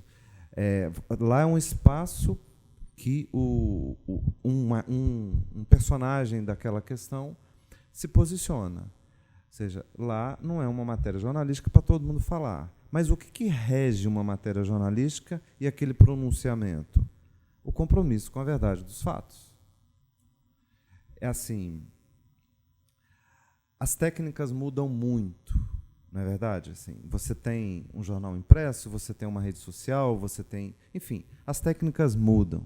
Mas a gente precisa ter consciência, pessoal, de que o ser humano persiste. O ser humano persiste nas suas demandas e na sua necessidade de se constituir humano. Então, não é nada culpa de técnica, é tudo responsabilidade das pessoas. E se há alguma responsabilidade no gesto de se comunicar, numa comunicação que implica mais do que eu, é com a verdade dos fatos. Eu vou abrir aqui para as perguntas. Telmo já está inscrito. Suzana, eu peço para que venha no púlpito. Boa noite, Douglas, Cardé, Martinuso, Claudinho. Satisfação estar aqui, podendo beber aí desse conhecimento de vocês. A Cardé, ela na primeira fala dela, ela relembrou com muita propriedade que há alguns anos a FENAGE, os sindicatos se mobilizaram bastante, né? Primeiro pela aprovação do Conselho Federal de Jornalismo e depois também uma nova briga contra, né, a desregulamentação da profissão. E, infelizmente, a categoria, e a gente vamos entender categoria de uma forma geral, não se engajou nesse movimento. Inclusive, tivemos até colegas criticando duramente o fato da categoria ter um conselho federal, né, e o mais grave ainda, né, de não precisar ter diploma, né, ou seja, chancelando que qualquer pessoa pudesse exercer a profissão. E hoje nós estamos vendo aí, com esse advento aí das redes sociais, a quantidade, né, de pessoas se auto-intitulando jornalistas e fazendo trabalho jornalístico, claro, de uma forma indevida e muitas vezes até mesmo totalmente irresponsável. Então, eu fiz esse pequeno preâmbulo para falar da nossa, enquanto categoria, né, e isso é uma coisa que me incomoda bastante, nós vemos que nós, jornalistas, não nos reconhecemos, em primeiro lugar, como trabalhadores, né, e, em segundo lugar, como jornalistas. Nós nos consideramos como se fôssemos uma categoria especial, como a Cardé até chegou a falar que não somos, e não somos mesmo, nós somos vulneráveis enquanto jornalistas e também enquanto trabalhadores. E a prova está aí, a precarização que nós enfrentamos nas emissoras e também nas assessorias de comunicação. Eu queria saber de cada um até que ponto, né, essa falta de identidade do jornalista como trabalhador, certo, e, consequentemente, vulnerável, acaba facilitando essa precarização que só aumenta. Porque a gente sabe que o patrão, se ele puder tirar, ele vai sempre querer tirar, né? Então, até que ponto essa falta de mobilização da categoria, nós acabamos sendo muito responsáveis por esse quadro de precariedade que aí está? Eu, Vai lá, professor. sim. Eu, quando começo a dar aula, quando eu encontro os meus alunos pela primeira vez, é no 4º período. Aí eu conto uma anedota para eles. Havia dois peixinhos, né, bonitinhos lá balançando o rabinho, aproveitando o dia. Acordaram e foram dar um passeio, né? Aí estão lá conversando, batendo um maior papo. Aí vem logo no sentido contrário um peixinho mais velho, não rebolando tanto, né, porque já tinha perdido o rebolado, com as dores da idade, mas animado. Aí, quando o peixinho mais idoso passou pelos dois mais jovens, virou e falou assim: bom dia, tá tudo bem por aí? Como é que vai a água? E só seguiu o caminho dele. Aí os dois peixinhos, novinhos, olharam um para o outro e falaram assim: água? Mas o que é água? Né? Essa metáfora é para explicar para os alunos que nós não temos consciência do que somos, nem que vivemos numa determinada água, mas que estamos todos mergulhados numa água. Se não é H2O, é a água da cultura, da ética, das regras. É a água da nossa condição social. Né? E há duas condições básicas, né? Quem tem os meios de produção e quem só tem a força de trabalho para sobreviver. Isso é a nossa água. Né? É a nossa água como sujeitos na vida. Falta muito para as pessoas se entenderem em que água estão, ou em que água a gente nasce, cresce e morre. Né? Infelizmente, há um esforço que é vitorioso de tirar da consciência das pessoas o fato de que a gente vive uma história de disputa, né, de lugares. Né? Há um esforço para naturalizar a vida. É assim porque é assim. Né? De não questionar a vida como uma invenção, de não questionar a vida como uma disputa de discursos que organizam as carnes que nascem. Né? Nós nascemos um pedaço de carne que precisa trabalhar e que precisa construir valores simbólicos para dar um sentido para a vida. Mas não, todo mundo já acha que a vida é desse jeito porque tem que ser assim. E não é desse jeito porque alguém decide que é assim. Né? Então, realmente, né, a falta de consciência de classe, a falta de consciência de que jornalistas e assessores são trabalhadores e que vendem a sua força de trabalho para alguém que tem um meio de produção. Né? Isso é um mal que atinge não só aos jornalistas que trabalham em redação ou que trabalham em assessoria de imprensa, mas eu acho que é um mal do milênio, o mal do século. Né? Verdade. Eu acho que estou igual a peixinha mais velha. Eu sou a peixinha mais velha, que o rebolado não é tanto, não, mas graças a Deus eu me aposentei, meu Deus. Mas eu vou continuar trabalhando. Thelmo, eu quando eu era presidente do sindicato de jornalista, eu ia... vocês sabem que a Bahia é grande, gente. Eu corri a Bahia toda, nas regiões do sindicato, e eu cheguei numa cidade, Juazeiro, eu tenho até parentes lá em Juazeiro, minha irmã era professora da UNEB, e ela me convidaram para ir para a inauguração do curso, primeira turma do curso de jornalismo, e a formatura desse mesmo pessoal depois de 4 anos. Então, no primeiro dia, todo mundo falando, eu falei da profissão e tudo, né? Todo mundo feliz. E aí eu voltei 4 anos depois, ela me empurrou, minha irmã é professora de lá do curso de jornalismo, falou: não, você tem que ir, que você é presidente do sindicato. Rapaz, eu entrei numa sala com 70 feras, todo mundo formado, doutor em educação lá no fundo dos outros professores, na época da discussão do diploma. Rapaz, era só porrada e eu, pá, meu pai. Pessoas esculhambando a profissão, é isso mesmo, não sei o quê. Aí um menino, uma menina falou lá que era da Enex, que o pessoal da Enex, a briga da gente, que acreditam nessa utopia, nesse jornalismo, né, utópico. Eu falei: minha filha, você está legislando para quantos anos daqui para frente? Porque a realidade da categoria não é essa, não. Se você estuda na cidade do interior da Bahia, numa universidade pública, chamada UNEB. Se você está aqui aproveitando o que mesmo? Quando você se formar, você vai se apresentar como? Perguntei para eles.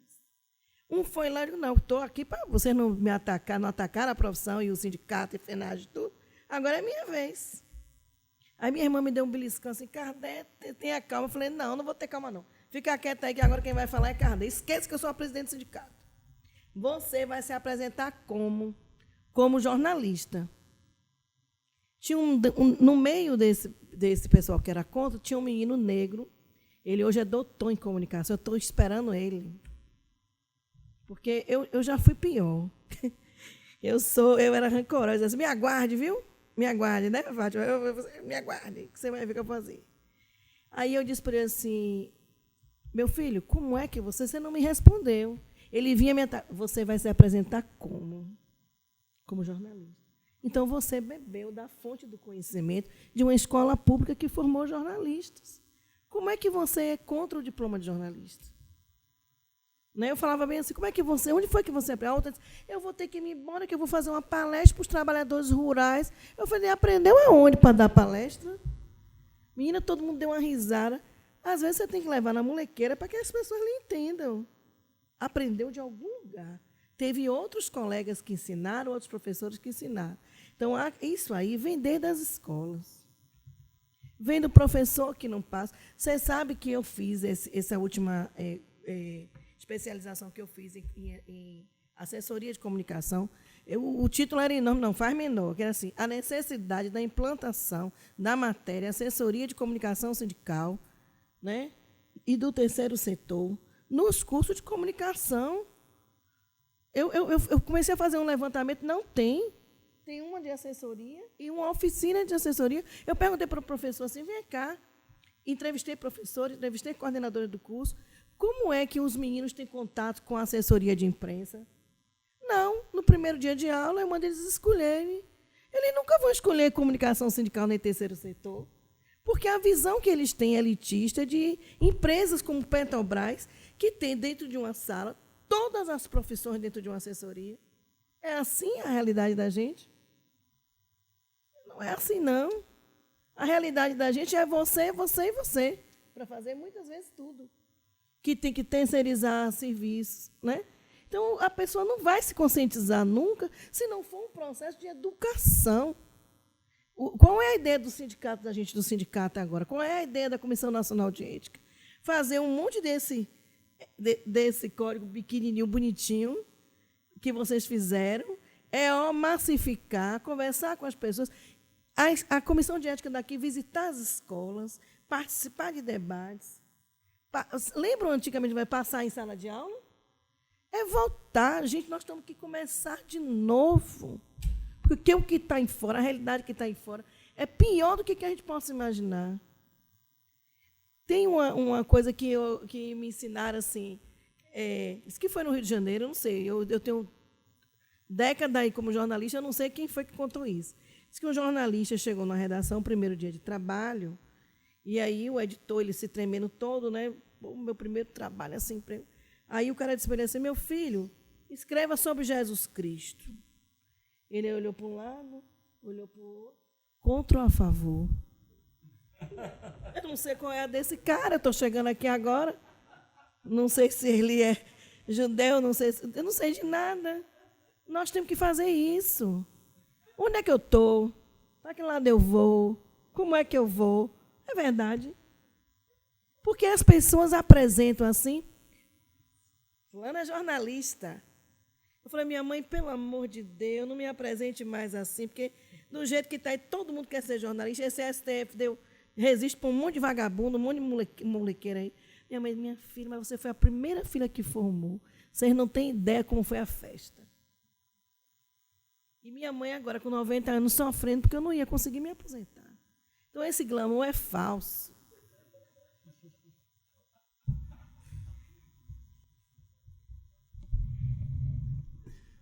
Bom, gente, eu acho que a gente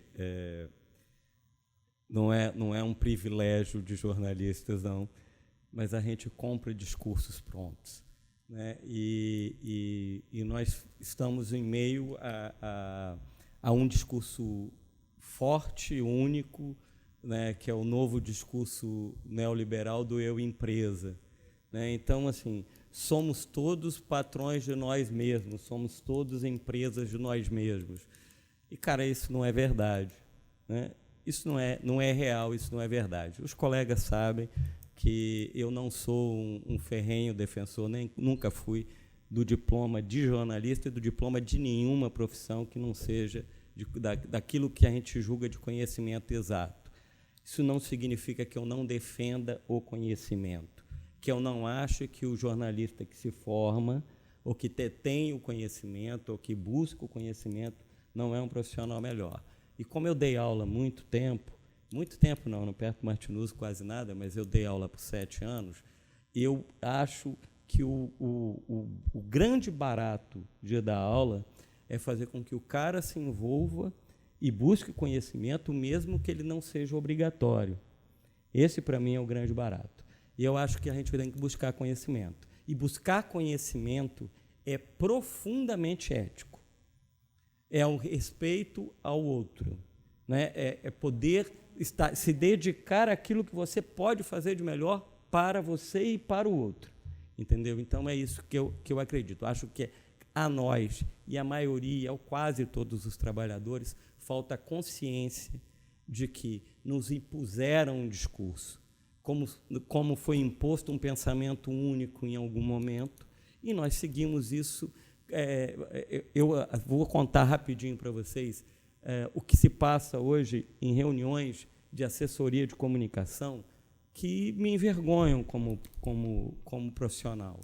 Entendeu? Nós parecemos, nós aí estou falando colegas e tudo, que me perdoem os colegas, que não são todos, obviamente, alguns deles, nós parecemos autores de livro de autoajuda dentro de reunião de assessoria de comunicação, sabe? Nós inventamos uma série de novas expressões para explicar as mesmas coisas que a gente está lá desde lá atrás, né? O que se modernizou no discurso dessas pessoas foram expressões. Isso é uma, desculpa, é uma picaretagem, sabe? Eu lembro de uma empresa que eu trabalhava na área de comunicação, e aí o cara chegou lá, dessas empresas de planejamento estratégico e tal, não sei o quê, o cara surtou com uma expressão que eu criei dentro do trabalho. Não era o que ela significava em si, ele adorou a expressão. Nós, na verdade, cara, nós vivemos num mundo que virou uma grande picaretagem.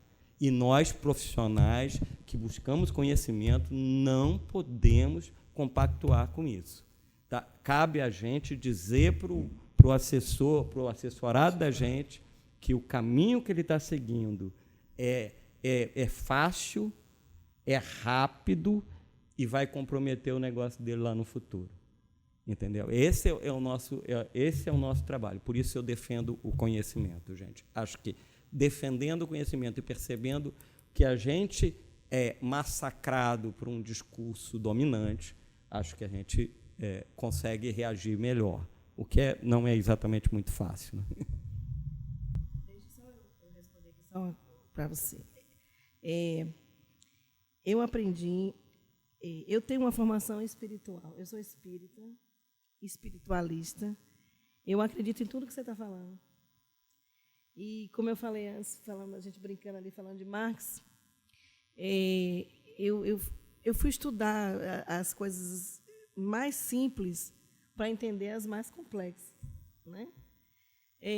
Eu acredito que essa visão de mundo que você tem é uma visão pura, ética, e que, no dia a dia, a gente tem esse embate diário. E, às vezes, o reagir a esse embate diário, de ter regulamentação e não ter regulamentação, é que a gente vive no Brasil, uma sociedade capitalista, e os ambientes que a gente vive e as pessoas com que a gente convive não pensam exatamente igual a gente. Às vezes, quando eu falo assim que eu não sou professora, não é que eu não gostaria de ser professora. é que eu não tive a oportunidade até de parar mais para estudar. E quando eu falei para vocês que eu cheguei agora que eu vou fazer mestrado, que eu tenho lá umas partes, eu fui fazer aquele currículo lá agora, que eu nunca tinha feito aquilo. E eu tenho mais de 100 cursos lá, expansão de não sei o quê, eu fiz tudo. Né? E muitas vezes o diretor do sindicato não queria ir para os cursos, eu dizia, mas eu vou, você não quer ir, mas eu vou. Tinha 2 vagas lá. Nós fizemos muitos convênios com a própria universidade, os cursos de extensão, em assessoria, em rede social. No final de semana eu passei todo, eu já sei coisa de rede social, mas eu passei o final de semana todo em um curso sobre rede social. Eu já sei até aquilo, mas eu fui. Porque tinha uma galera nova, eu digo, mas esses meninos precisam entender que os coroas também sabem das coisas, né? E aí, mas Kardec, você não tem cara. Eu falei, meu filho, eu só tenho cara de novinha, mas estou acabada. E uma das coisas que mais me irrita eu já tive gastrite, eu quase morro, eu tenho problema de coluna, mas o que eu puder botar pose, eu vou botar, para defender a profissão. Então, isso que você está falando, para mim, é bom ver que uma pessoa acredite nisso. Mas o dia a dia, você já teve embate, né? E muitas vezes, e eu já estou terminando, que as pessoas falam assim, às vezes você tem que ser casca grossa mesmo para se impor, para as pessoas não acharem que você é idiota, que fica fingindo que aquilo é jornalismo sem ser, que querem pagar uma porcaria porque o outro aceitou. Menos, entendeu? Você sabe disso, a vida da gente. E quando a gente está no sindicato, parece que descortina assim, ó. Nós sabemos quem são os picaretas, nós sabemos onde estão, nós sabemos como se comportam. Nós sabemos como se comportam.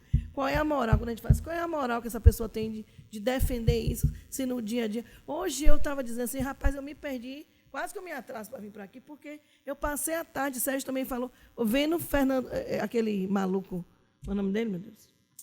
Alexandre Frota falando, e veio outro e bateu, veio outro e bateu. Aí a mulher disse assim, qual é a moral que você tem de fazer isso comigo, se você divulgou fake news, com minha foto? Eu falei, pô, o cara é todo errado, cara. O cara é todo errado. Deputado federal. Eu posso só fazer rapidinho, não é uma discussão. Eu acho, do ponto de vista estratégico, eu já falei isso com alguns colegas.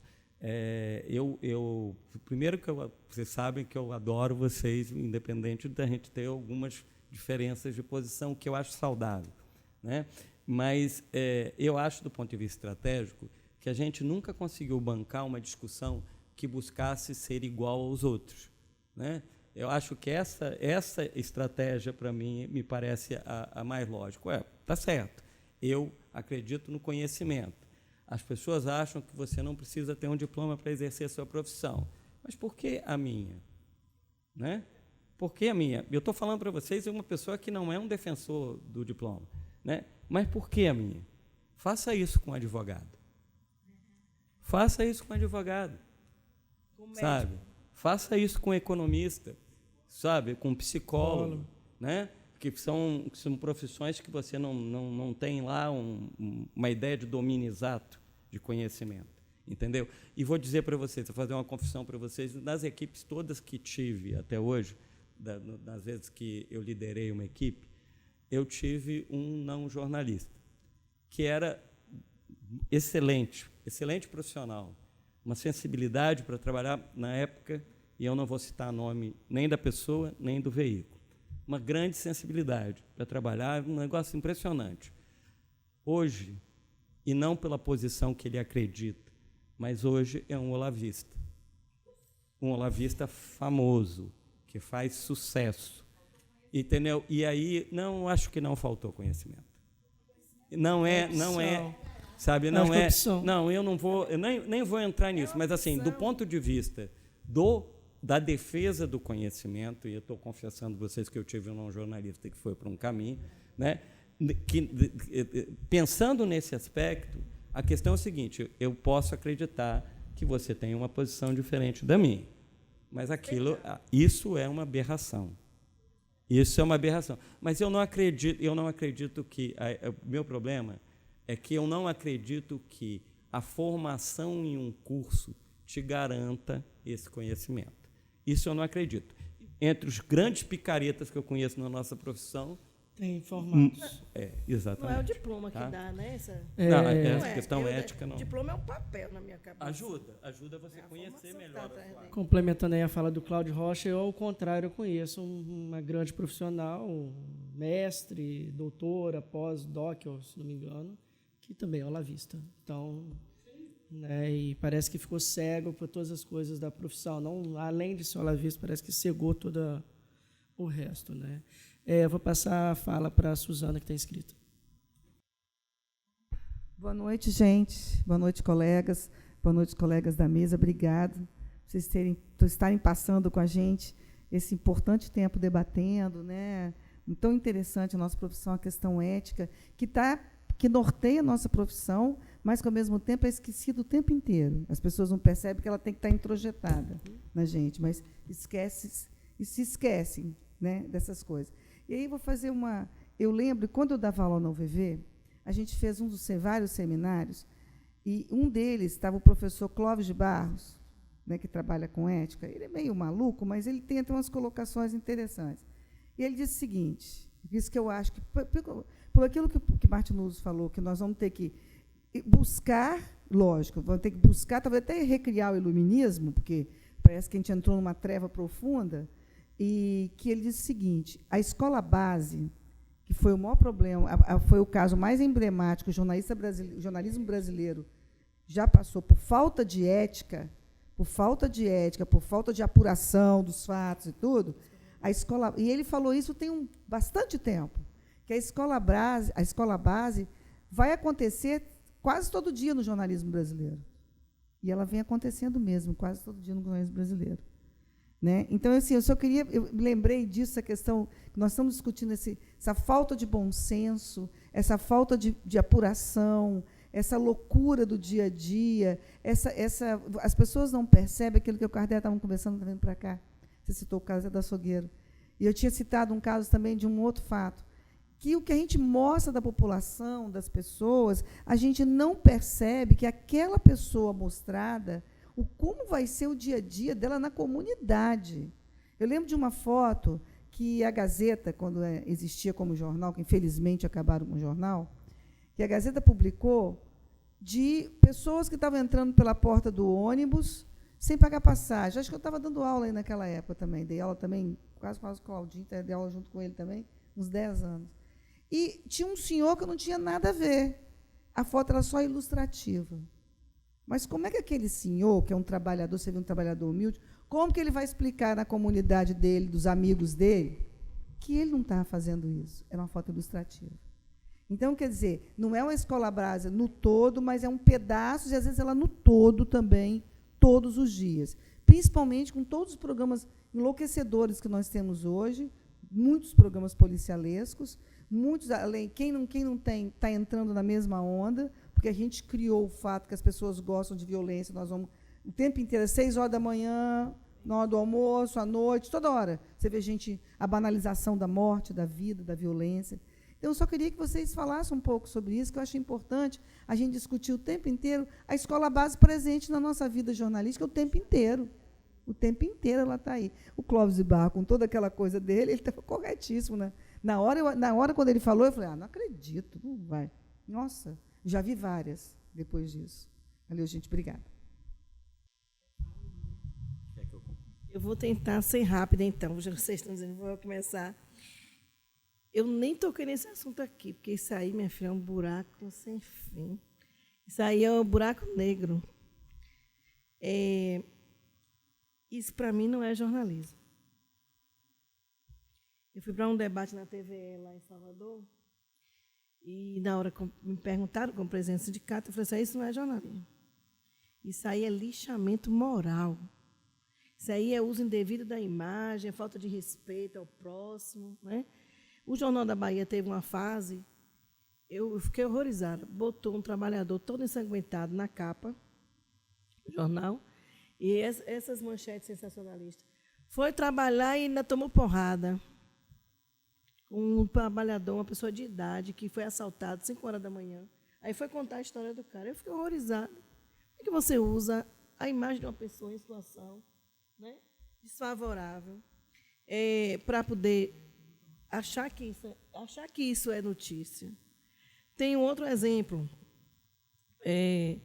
de pessoas que... Eu me lembrei aqui, eu até falei ontem lá no programa, eu fui delegada da Conferência Nacional de Comunicação. E tudo que a gente fez, né, daquela conferência, que foi um marco, as outras profissões já fizeram 100, e a gente fez uma, e o governo Lula e Dilma não implantaram. Não implantaram. Foi uma luta da gente, era tudo em consenso. Lá tinha jornalistas, né, todos os profissionais da área de comunicação, empresários e o poder público, e nada foi implantado. Então, falta vontade política para querer regulamentar essas coisas que estão aí. Que não somos nós só, os jornalistas, que vamos ficar brigando. Isso não é só uma briga nossa. Né? É uma briga de vários setores da sociedade. Nós ainda continuamos, eu digo todo dia, nós somos a resistência. Nós somos ainda a resistência em querer brigar para que essas coisas não aconteçam. Né? Eu vou para as escolas de comunicação, mas eu brinco muito, eu falo palavrão, dou risada e tudo, mas o conteúdo está ali, sério, para as pessoas entenderem, para se tocar. Eu vinha conversando com Suzana, eu dou aula para peão da construção civil. Quando os sindicatos mudam as diretorias, aí me convidam, eu vou falar sobre comunicação. E como eu trabalho também com o pessoal de posto de combustível, eu tenho que ter uma linguagem mais acessível. Aí eu digo para eles assim, me diga uma coisa, você liga a sociedade, a rádio lá, na cidade, liga um rádio de manhã, aí vem um cara que diz que é radialista, para não ofender os radialistas, e fala que o açougueiro é corno. Aí o açougueiro vai lá, pá, mata a mulher. De quem é a culpa? É do radialista. Ou alguém tem dúvida? Um irresponsável que sai dizendo que o outro é corno, dizendo o nome da mulher, dizendo a rua, dizendo tudo. As pessoas dizem o endereço do outro. Tem programa que dá o endereço.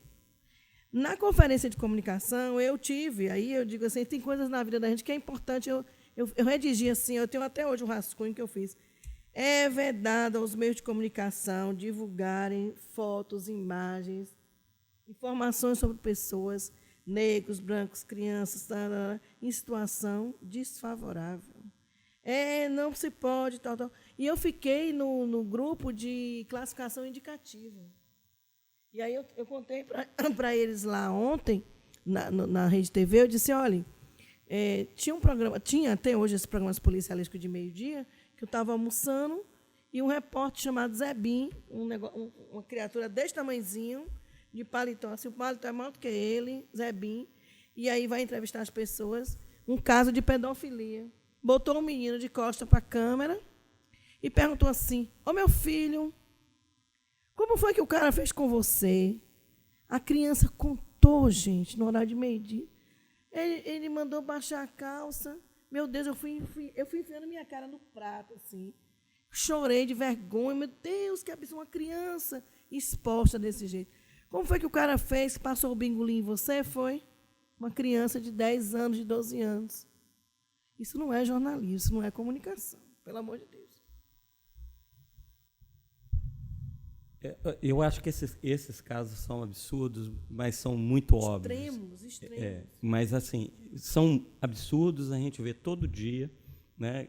Aquela coisa do pobre ter nome, o bandido pobre ter nome, o bandido rico não ter. Aquelas coisas todas que nós vemos. Mas eu acho que nós passamos por um processo ainda tão grave, que é oficializar uma informação que só tem um lado. Né? Vimos agora a cobertura da reforma da Previdência.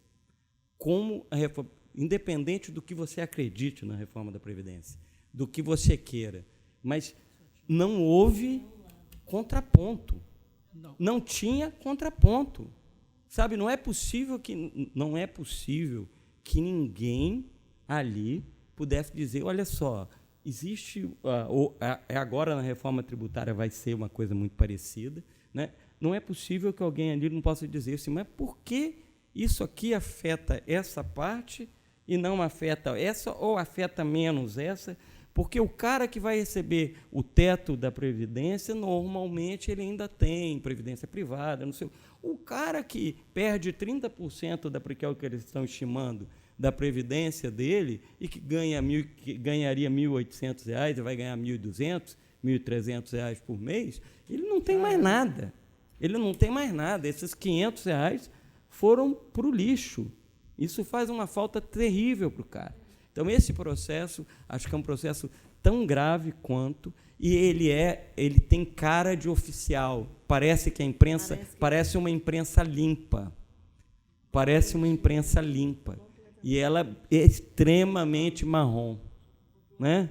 Ela é extremamente marrom, porque ela não é capaz de dar para a gente uma possibilidade de informação ampla, de escolha, de fazer sua própria análise sobre algo tão importante para a sociedade. Na reforma da Previdência, da reforma tributária, nós vamos ter pouca gente falando que no Brasil o rico não paga imposto. Né? Que um dos graves problemas do Brasil, talvez atenuasse todas as outras reformas, é uma reforma tributária que o rico pagasse imposto, finalmente. Né? Porque rico no Brasil não paga imposto. Ou que a gente discutisse privilégio de verdade de categorias do serviço público, como, por exemplo, os juízes. Né? Os juízes, por que o cara tem que ganhar aquele troço e mais um monte de penduricalho, sim, e ele tem que custar tanto para a gente? Ah, não, mas olha só, mas é muito importante. Então, se ele não quer ser juiz, ganhando 30 e poucos mil reais, ele abre a vaga, deixa de ser juiz, outro cara vai ser juiz. Sabe? Então, uma série de coisas que essa imprensa, que parece limpa, né? A gente sabe que não é porque a gente é mais crítico, mas que a sociedade não percebe, ele faz um discurso muito limpo, muito único e muito limpo. E isso é muito grave. Suzana, voltando só um pouco à questão anterior, eu acho que os jornalistas têm de fazer o curso de jornalismo, os jornalistas têm que ter diploma, e os jornalistas precisam ser formados, ter um registro profissional, e os jornalistas precisam ser formados para entender o lugar deles na construção da história. Eu sempre brinco com os alunos lá que a vida é igual jabuti em árvore. Jabuti não sobe em árvore. Ou é enchente ou é mão de gente. Tudo o que é fato da nossa vida é uma invenção. Tudo o que é a nossa existência, de como eu durmo, de como eu acordo, de como eu me desloco, de como eu me alimento, tudo isso é uma decisão humana. Você pode achar que é inspirada por Deus ou pelo diabo, não importa, mas ao fim e ao cabo é você que decide. E tudo é tecido por discursos. O que é certo, o que é errado, o que pode, o que não pode. O jornalista é um grande produtor de discursos. Quando ele escreve uma matéria, ele está escrevendo a história, ele está escrevendo os valores. Ele precisa se responsabilizar. Ele precisa saber que ele não costura camisa. Ele molda vidas. Ele é agente da história. Ele tem uma responsabilidade imensa, tanto quanto a de um médico, porque o médico pode salvar a carne. Um jornalista pode matar uma alma, no sentido de espírito de reputação.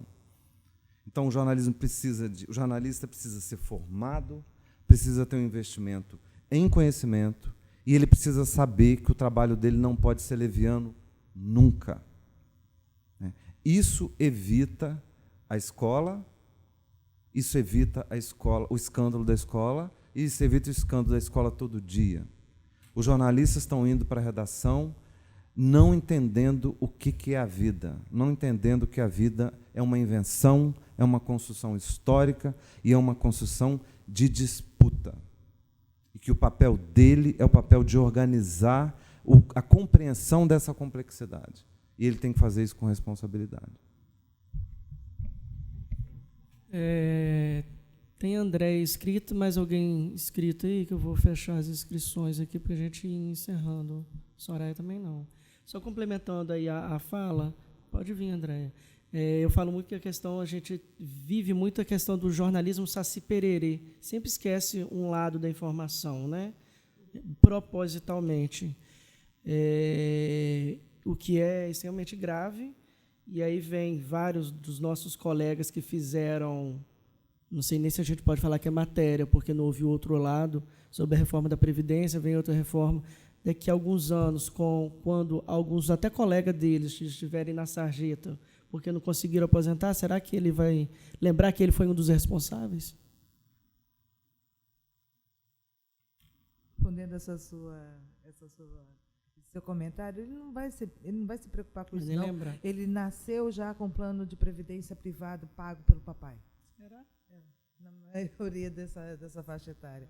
Bom, eu quero retomar para o tema principal, que é assessoria de imprensa. Eu gostaria que vocês falassem um pouco sobre participação do assessor de imprensa na utilização de fakes, tá, em eleições e negociações coletivas. Eu gostaria muito de falar sobre isso. Obrigada. E boa noite a todo mundo. Posso começar eu, então? Agora? Bom, eu explico lá para os meus alunos, quando eu estou dando aula de assessoria de imprensa, usando a mesma figura, de que, como advogado, todo mundo hoje em dia tem direito a um assessor de comunicação.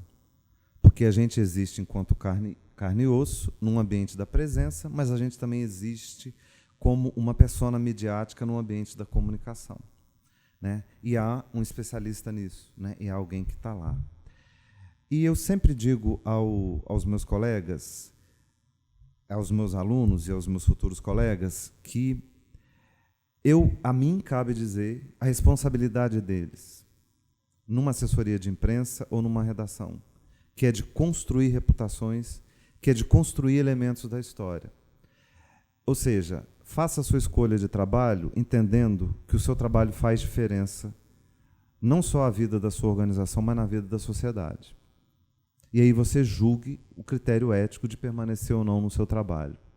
Mas você tem que saber que você é responsável. Ou seja, eu tento passar para os meus alunos que o trabalho deles é de extrema responsabilidade social, em qualquer lugar que ele ocupe, numa redação ou numa assessoria, porque ele tá lidando lá com fatos de relevância para a sociedade. Dito isso, responsabilize-se. Se você vai aceitar emprego A ou B, aceite, é seu livre-arbítrio, mas saiba que ele tem altas consequências para a sociedade. Isso é ponto 1. Digo também que ninguém nasce, a sociedade humana demorou muito a eleger a verdade como um valor civilizatório. Quando você coloca a verdade no centro daquilo que organiza os laços sociais, você está equalizando todos os indivíduos. Não aquele que tem melhor forma de dizer o que é verdade, não aquele que grita mais, não aquele que tem mais capacidade discursiva. O valor da verdade como um laço social é um valor humanístico, porque ele coloca todos no mesmo patamar. Todas as vezes que você trabalha contra a verdade, você está trabalhando por uma sociedade de privilégios e de desigualdades, em qualquer ambiente.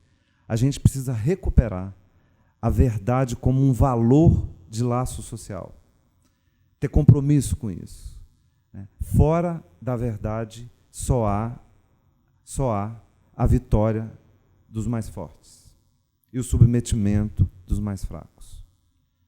Há o privilégio de quem tem capacidade de dizer a verdade dele, que não é a verdade factual. Então, assim, fake em qualquer lugar é um desastre civilizatório, porque ele rompe com o laço social da verdade. Olha,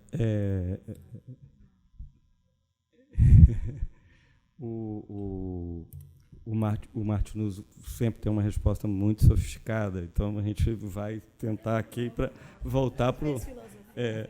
Mas esse cara fez filosofia, está dizendo que não fez, que ele está parecendo até o padre. Fábio de Mello. Já lhe falaram isso, não? Não. Está parecendo que é filósofo. Eu acredito que é claro que se utiliza isso o tempo todo, né? Campanha política, eu já entrei em campanha política que você tem que sair, tem um momento que você fala, não dá, não posso fazer, tenho que ir embora, né? Então, campanha de coisas assim, gente, não é só campanha eleitoral, gente, política eleitoral não, você faz coisas de, não é pesado, né? É pesado, os caras se matam e depois fazem discursos éticos, é muito legal, né? Eu acho que acontece e acontece o tempo todo, infelizmente, né? Gostaria muito que esse jornalista que faz isso tivesse ouvido, espero que ouça o que o professor Martinuzzi falou. Eu vou dizer uma coisa mais simples para ele. A gente cuida, especialmente em assessoria, a gente cuida da reputação dos outros.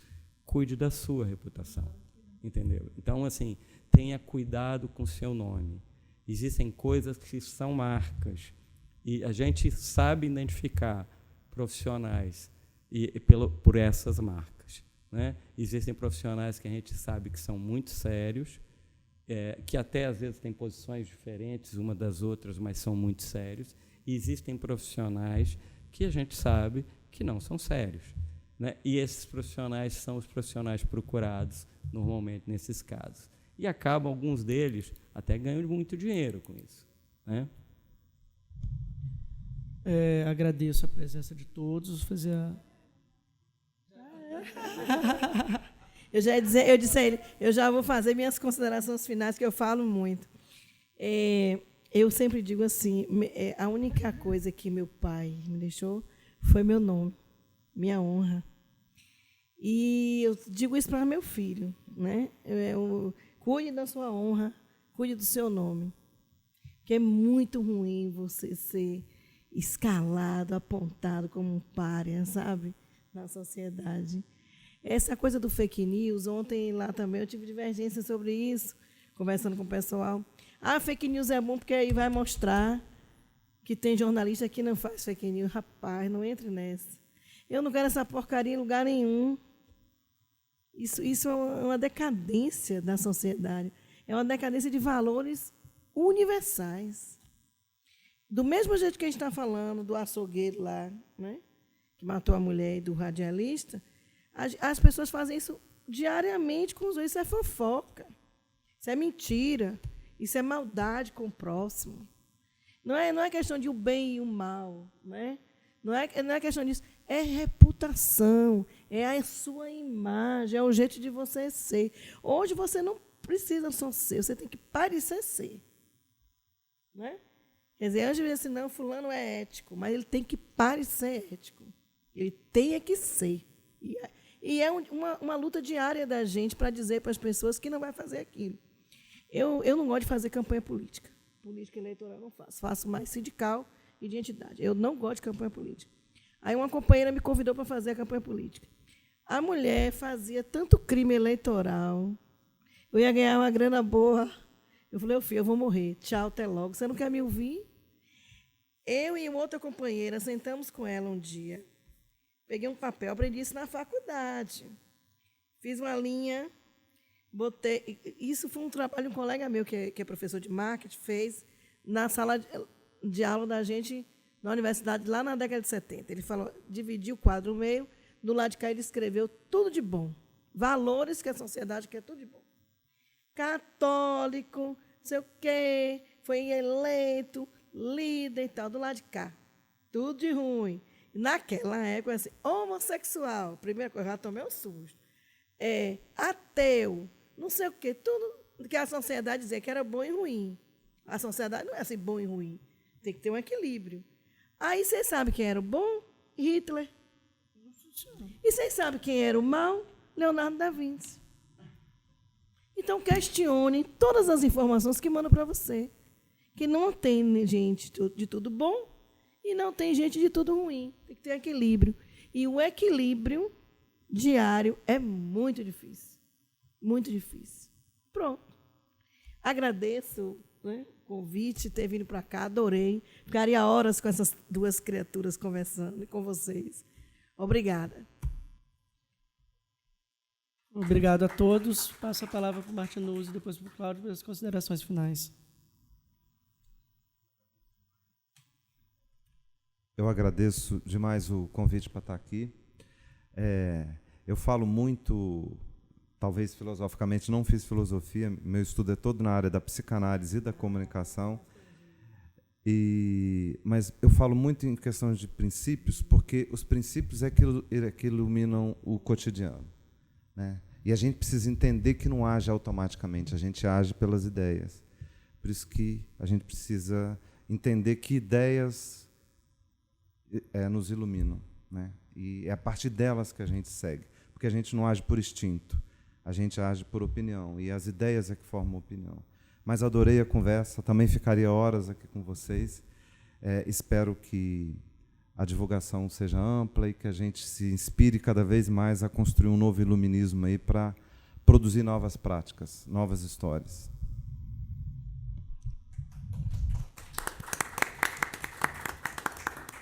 Gente, muito obrigado pelo convite. Eu demorei um pouquinho para aceitar. Eu fiquei muito, dos últimos anos para cá, eu fiquei muito fechado, não gosto mais de muita coisa pública, de muitos eventos, né? E tenho evitado muito essas coisas, mas é um prazer imenso vê-los, adoro todos vocês. E eu gosto muito, foi um papo muito divertido, muito bom. E para dizer para o Martinuzzo é sofisticadíssimo, mas é maravilhoso. É uma aula para a gente ouvir. É verdade. Eu fico muito feliz porque eu sempre soube do nome, do tamanho, da fama do Martinuzzo, mas como participando de uma mesa e vendo a sofisticação, eu fico extremamente feliz, porque eu tenho profunda admiração pelo talento. Entendeu? Eu acho que talento é uma coisa maravilhosa e você é um professor, e provavelmente um professor muito talentoso pela forma como você fala em público. Tá? Muito obrigado a todos. Obrigado, gente.